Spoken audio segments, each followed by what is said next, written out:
I've read every Hugo Award winning novel from the 1960s, but are any of them actually worth reading? Let's go through each winner and break them down. Starting with 1960, Starship Troopers by Robert Heinlein. It's set in a future where Earth is at war with a bug-like alien species. You follow Johnny Rico, a young recruit in the mobile infantry. The first half of the novel follows Johnny in boot camp. The second half follows him in combat against the bugs. The military and government in the book lean toward fascism, yet are portrayed positively. A world where humanity is under threat of extinction from an alien race would probably lean more fascist. So it's hard to pinpoint Heinlein's personal beliefs and what he puts in the world to make his world building realistic. That said, it does feel like the book and Heinlein himself lean more toward pro-military. The book can almost be read as satire unintentionally, especially today given past conflicts, modern conflicts, and public skepticism toward war in general. The book provokes different reactions from people. It's a classic sci-fi book for a reason. I enjoyed it because it's fun to see how it helped popularize the space marine trope. Think military soldiers in futuristic powered suits fighting aliens. So games in particular have been heavily influenced. Halo, Warhammer, StarCraft, and most recently Helldivers are just some examples. So it is a book I would recommend. 1961, A Canticle for Leibowitz by Walter M. Miller Jr. This post-apocalyptic sci-fi novel is divided into 3 parts. The first part takes place about 600 years after the nuclear apocalypse. The world is basically in the Dark Ages. 600 years later, the second part depicts a renaissance. Another 600 years forward, the third part shows humanity reaching a level of advancement similar to pre-apocalypse. The central characters change with each time jump, but the unifying theme remains. All have a direct link to a monastery in the US, and a lot of the main characters are monks. Miller creates a vivid dystopian world, unsafe radioactive roads, superstition reigns over logic, and a lot more. Miller is constantly showing how time warps history, blurring the line between truth and fiction, how ordinary actions or events can gradually be absorbed and transformed into religious narrative. Though it's kind of weird because the book is also filled with just a lot of subtle humor. For the majority of the jokes, the characters in the book aren't in on the joke. The joke is mainly between the reader and the author. For example, in part 1 you have a character who stumbles upon a document. He thinks it's a holy relic from the past, but it's actually just a shopping list for like milk, eggs, and bread. So there's just a lot of humor that plays off the ignorance of the characters. The humor is very dry and the book is very much a slow burn. I love the humor, and I would recommend the book. But readers who don't connect with the humor are going to find it pretty slow and boring. 1962, Stranger in a Strange Land by Robert Heinlein.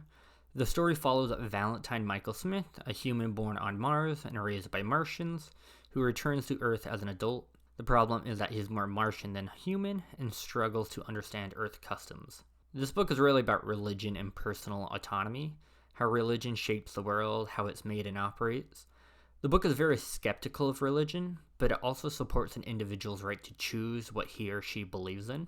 The book puts a lot of emphasis on individual freedom, and there's actually some progressive ideas. That said, the book felt preachy. There's a character, Jubal Harshaw, who feels like the mouthpiece for Heinlein's political views. Jubal is depicted as being the smartest and most dominant person in any room, with every woman wanting to sleep with him.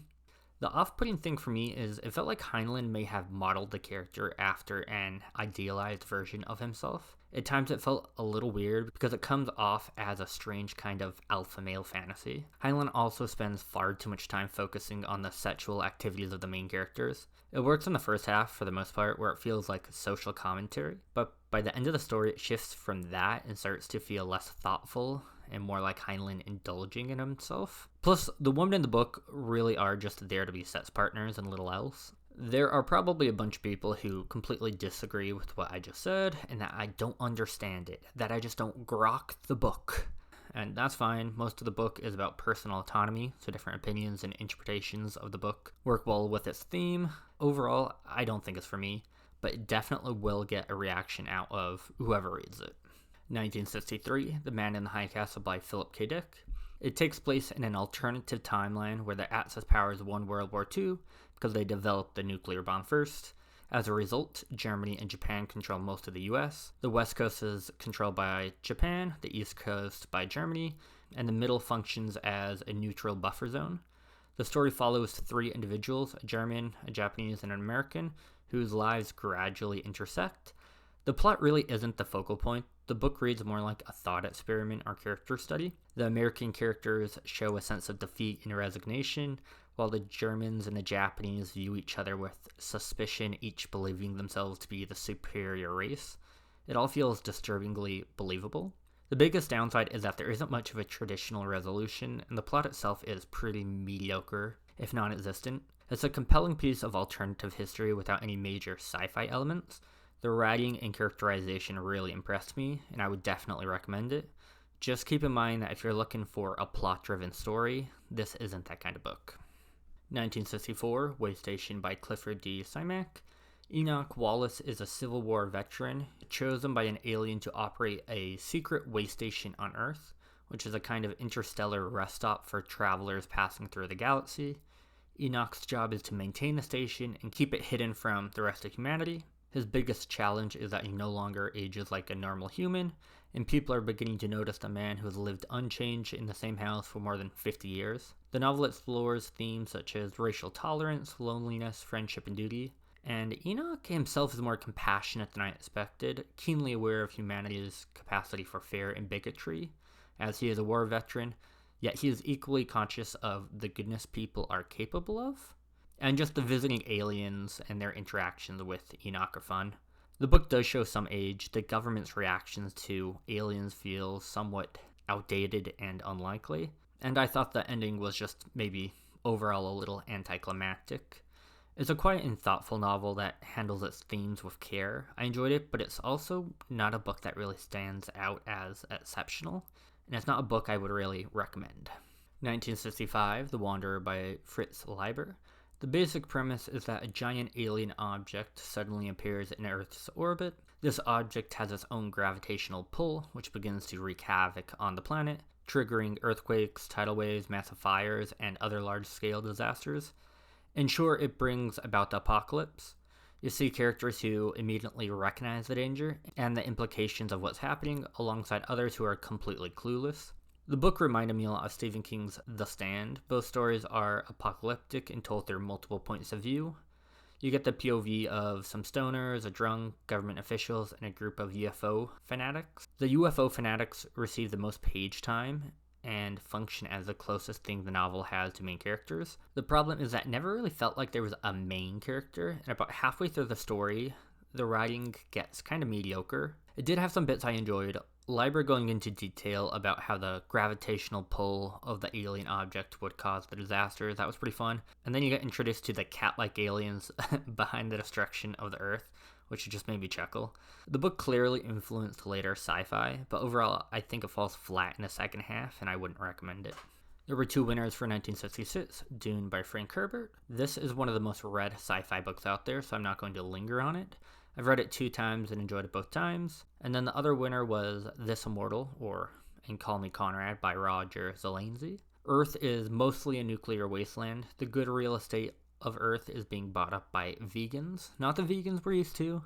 These vegans are an alien species that think our planet is just splendid for a fancy new vacation home. But the remaining humans are obviously not happy with their planet being commercialized and sold off. Conrad is our protagonist and is tasked with being the tour guide and protector to an important vegan, showing him the last remnants of human society such as the pyramids. The world building is interesting as you get a tour of a broken Earth. The ecosystem is largely destroyed due to radiation and the introduction of alien animal species. Human society has reverted to being made up of mainly primitive tribes. The book has some dated prose that makes it harder to read, plus there's a bunch of Greek mythology intertwined with the plot. You're kind of just thrown into it. Because of this, the first 20% of the book, I wasn't really sure what was going on. It also didn't help that most of the characters have either a mysterious past or hidden motives. Overall, I think a lot of people will struggle to finish it. If you're a fan of Greek mythology, you might appreciate it more. And this is a book I think I would actually enjoy a lot more on a second read through, but the problem is I have no desire to read it again. I would say it's just kind of okay. 1967, The Moon is a Harsh Mistress by Robert Heinlein. On a very basic level, the novel is a retelling of the American Revolution with a sci-fi twist. A penal colony on the moon decides to stage a revolution due to high taxes and a lack of representation in government. So how does the revolution begin? A computer repair technician and sentient AI team up to overthrow the government. These two figures serve as the central characters. The novel does a solid job of showing how a revolution might realistically operate and succeed. It explores how resistance movements organize in secret, how cells protect themselves if members are exposed, and how misinformation and public opinion can be weaponized. There's an almost unhealthy idealization of individualism. And I know the book is about the American Revolution, which is rooted in individualism, but if you read any of his 3 main books, you'll know what I mean when I say there's this smug and preachy attitude his writing style has that can sometimes get under your skin. It does feel like some of the ideas he presents are romanticized and opposing ideas are not put forward in good faith. All that being said, I did enjoy this book far more than I thought I would. I was expecting something similar to Stranger in a Strange Land, and this book is far more palatable for a general audience, and it's one I would recommend. 1968, Lord of Light by Roger Zelazny. Similar to this Immortal, you're essentially thrown into the story and expected to figure things out. The basic premise is that Earth has been destroyed and the last remaining humans have colonized an alien world. This colony has access to technology that makes people effectively immortal. Over time, the colony fractures and a group of individuals go on an ego trip, declare themselves Hindu gods, and begin repressing the rest of society. They hoard technology and kill anyone who might oppose them, pushing the surrounding civilization into a medieval state. The protagonist, Sam, was once among those hoarding technology, but eventually turns against the group in an attempt to stop their tyranny. At its core, it's a story about human nature, power corrupts, and absolute power corrupts absolutely. It's easy to imagine real-world elites or billionaires doing something similar, hoarding advanced technology and elevating themselves above everyone else if given the chance. The book feels dystopian. Death has always been the great equalizer between rich and poor, but in the story, the powerful can escape death entirely. The novel's Hindu elements are mainly aesthetic. It doesn't really explore the religion's deeper spiritual aspects, which was a little disappointing. And it's also really easy to get lost in the novel. Sam, our protagonist, goes by like a dozen different names.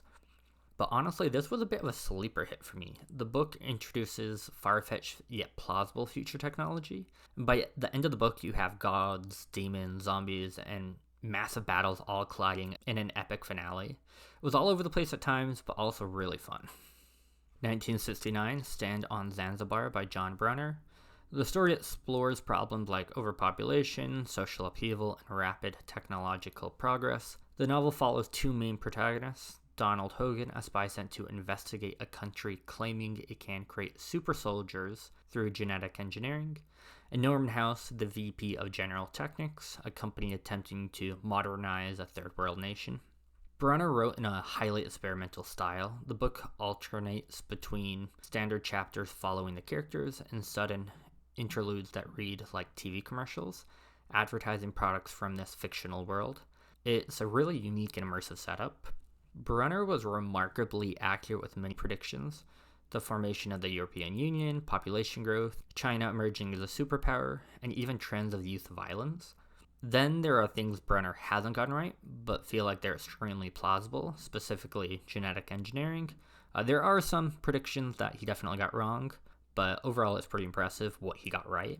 I would say the most off-putting thing about this book is the size. It's a long read. And I actually read this book years ago and I was blown away. When I finished it, I thought it was one of the best sci-fi books I had ever read and would read. However, looking back now, the characters and plot haven't really stuck with me. I've read far worse books with more memorable characters. Past me would be aghast at not recommending this book. So I do recommend it, but be aware the characters, in my opinion, are forgettable. You're reading this book to be impressed with how accurate Brunner was. So how do they stack up compared to each other? Dune and Starship Troopers are the most impactful novels in terms of film adaptations and pop culture influence. So out of the entire list, these are the books you're likely to get the most out of, and the ones I recommend. The Man in the High Castle is the most accessible of the bunch for a general reader. It's an alternative history of World War II and doesn't have that many crazy sci-fi elements. The books that were sleeper hits for me were A Canticle for Leibowitz and Lord of Light. I love the dry, understated humor in Canticle, and the way Lord of Light depicts wealthy, powerful individuals controlling technology feels surprisingly accurate and relevant. I don't think either book is as well known as it should be, though I will admit both are a bit tedious to read. Waystation and The Wanderer are books where there really isn't anything special that makes them stand out anymore, so I don't really recommend them. And then This Immortal was alright, but I think you should just read Lord of Light. Stand on Zanzibar, Stranger in a Strange Land, and The Moon is a Harsh Mistress are books that I just think more dedicated sci-fi fans might enjoy, but they're probably not the best entry points for a general audience. Stand on Zanzibar is a bit of a time commitment, and then I just recommend you start with Starship Troopers for Heinlein, and then depending on how you like it, you can decide to pick up his other books. If you read any of these books, I'd love to hear what you thought. Feel free to share in the comments below. I'm planning on reading all the Hugo Awards for Best Novels, and if you would like to follow along, please like and subscribe.